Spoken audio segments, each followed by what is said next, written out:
ब्राह्मणो ब्रह्मविद् महा। गंगा के किनारे हजारों साधु संत राजर्षि ब्रह्मर्षि सभी बैठे हैं, लेकिन व्यास गद्दी पर किसे बिठाला? सुखदेव जी महाराज को, जो दिगंबर है, वे ब्रह्मनिष्ठ तपोनिष्ठ योगी इस गद्दी पर बैठे। और राजा परीक्षित ने उनका पूजन किया। सबसे पहले जो ये सुखदेव कलश रखा है, इसमें सुखदेव जी का पूजन होता है। आए हम भी 2 बार सुखदेव जी का कीर्तन कर लें। ऐसे दिगंबर साधु हैं सुखदेव जी।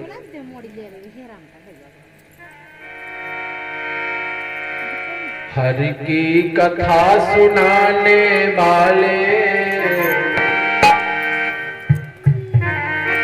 हरि का मार्ग बताने वाले, तुमको लाखों प्रणाम, तुमको लाखों प्रणाम। हरि की कथा सुनाने वाले, प्रभु की कथा सुनाने वाले, तुमको लाखों प्रणाम, तुमको लाखों प्रणाम।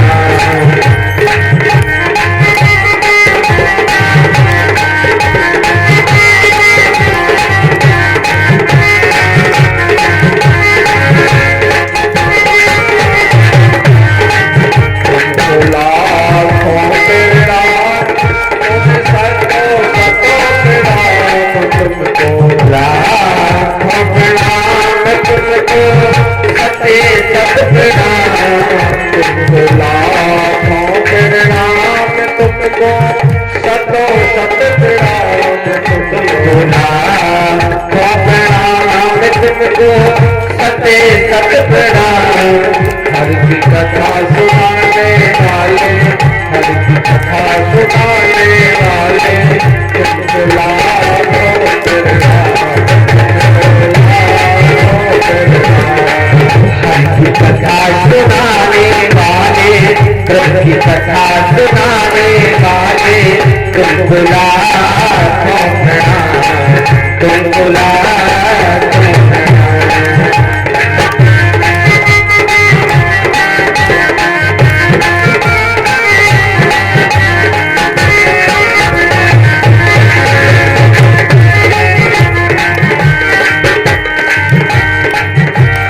कथा सुनाने वाले, प्रभु की कथा सुनाने वाले, तुमको लाखों प्रणाम, तुमको लाखों प्रणाम, तुमको लाखों प्रणाम, तुमको लाखों।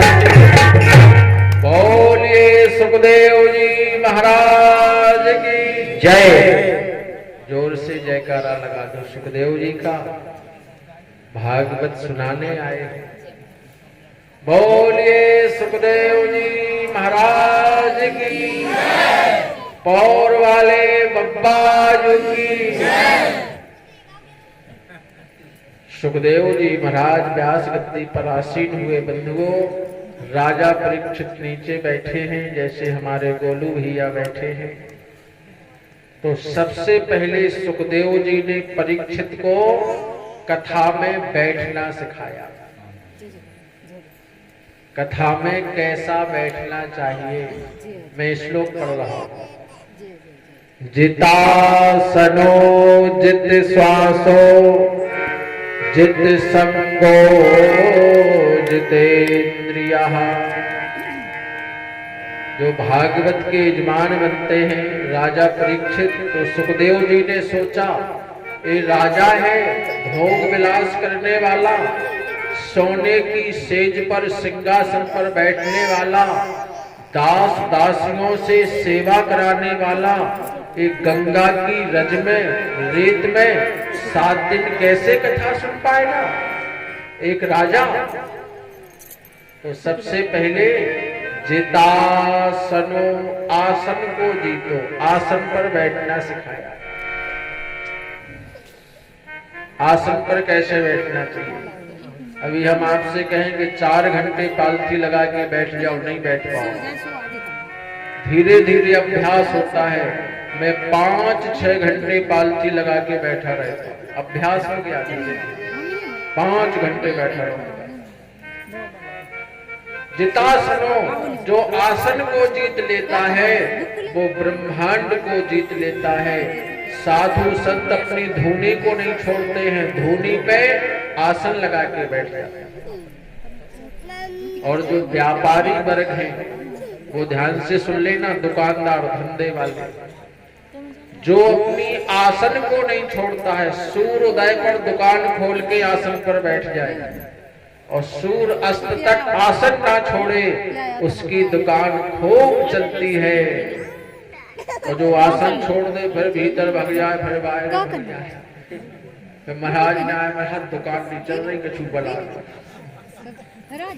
अब महाराज का जितासनो, जो आसन को जीत लेता है, आसन को जीतो। जितासनो जित श्वासो, प्राणायाम करना सिखाया, श्वास लेना, अंदर से सुंदर बनाया। पहले बीमार आदमी कथा नहीं सुन सकता, जो रोगी होगा वो कथा सुनेगा। जित श्वासो, प्राणायाम जो बाबा रामदेव सिखाते हैं, इधर से खींचो इधर से निकालो। और जो व्यक्ति प्राणायाम करता है वो जीवन भर निरोगी होता है, उसे कोई बीमारी नहीं होती। तो ऊपर से सुंदर बनो। सुंदरता 2 प्रकार की होती है, एक ऊपर की सुंदरता, एक अंदर की सुंदरता। अब धरे हैं हम बीमार, रोटी खा नहीं रहे, कमजोर हैं, 50 बीमारी है, वो अच्छे कपड़ा पहने, पाउडर उड़े पूत के घूम रहे हैं। अब ऐसी सुंदरता का काम, ऊपर से अंदर से सुंदर निरोगी। प्राणायाम करो, पद्मासन लगाओ, अंदर से सुंदर। और जो अंदर से सुंदर होता है उसे भगवान पसंद करते हैं, और जो ऊपर से सुंदर होता है उसे दुनिया वाले पसंद करते हैं। यदि दुनिया वालों को रिझाना है तो ऊपर से सजना, और हमारे श्याम सुंदर भगवान को रिझाना है तो अंदर से सजना। तो राजा परीक्षित को अंदर से सुंदर बनाया।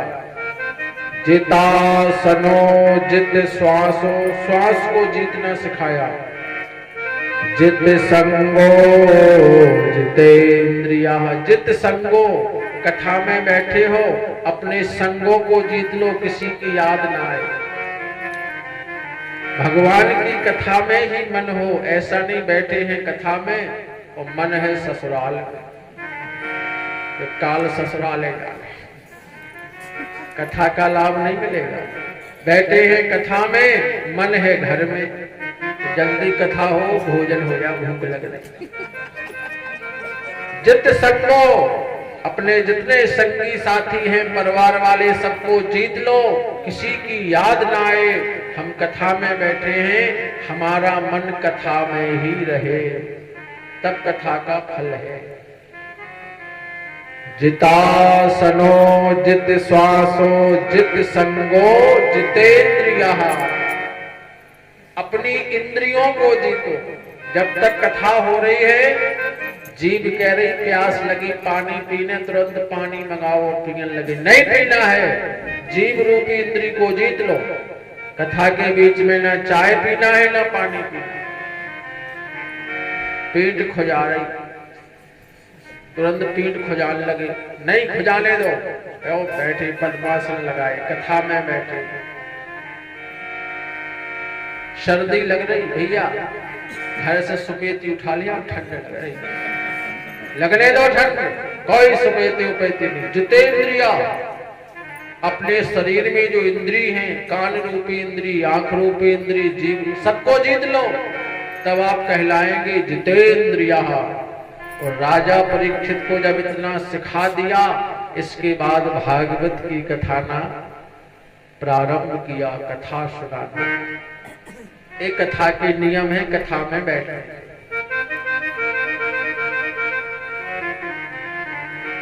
और कथा में और भाषण में अंतर होता है। कथा सुनने जाओ तो पास में जाके बैठ के सुनो, और जब नेताओं के भाषण सुनने जाओ रैली में तो दूर से खड़े होके सुनो। कथा बैठ के सुनना है पास में जाके, और नेताओं की रैली दूर से खड़े होके सुनना है। और कथा जूता उतार के सुनना है, और नेताओं की रैली खड़े होके जूता पैर के सुनना है।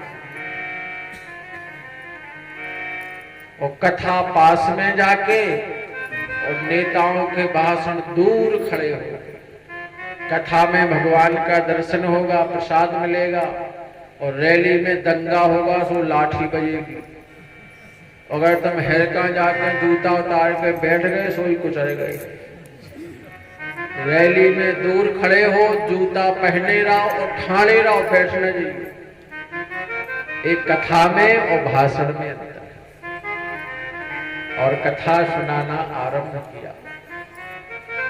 सुखदेव जी जैसे वक्ता हो, राजा परीक्षित जैसे श्रोता हो, तो आज भी हमारा बेड़ा पार हो जाएगा। कथा में मन लगेगा। एक मन बड़ा चंचल है। आए, सुखदेव जी ने कीर्तन कराया राजा परीक्षित से। आए हम लोग भी कीर्तन कर ले 2 बार।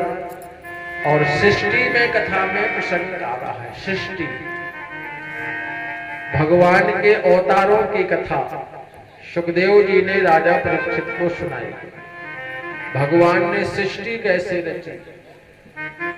आप लोगों को ये पता है कि हम लोग कहां से पैदा हो गए? किसी को पता हो तो बताओ।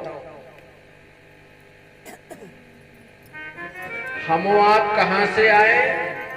नारी कहां से पैदा हुई? पुरुष कहां से पैदा हुआ?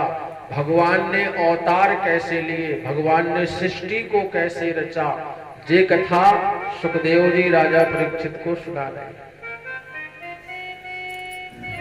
आज हमें ये पता चलेगा हम लोग कहां से पैदा हुए, इस दुनिया में हमें भगवान ने कैसे बनाया। आए 2 बार भगवान का नाम ले ले, मन को एकाग्र कर लें। बड़ी सुंदर कथा आज की है।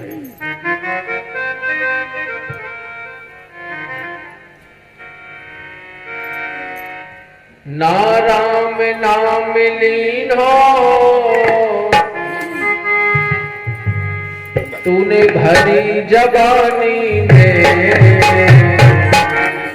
तू डूब के मर जावे चुल्लू भर पावे। डूब के मर जावे चुल्लू भर पानी में, डूब के मर जावे चुल्लू भर पानी में। राम नाम लीन तूने भरी जवानी में, डूब के मर जावे चुल्लू भर पानी में।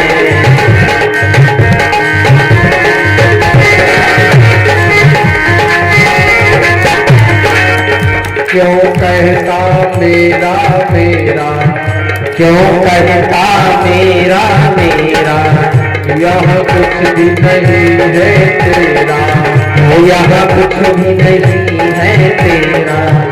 एक दिन होगा भैया हर हक में तेरा तेरा, एक दिन होगा भैया हर हक में तेरा तेरा। कुछ धर्म कमा ले तो, कुछ धर्म कमा ले तो, कुछ पुण्य कमा ले तो, कुछ पुण्य कमा ले तो, सारा जीवन बीता, सारा जीवन बीता। मेरी तो हमें बताएंगे तुम बता रहे। सारा जीवन बीता फैशन की शादी में, तू डूब के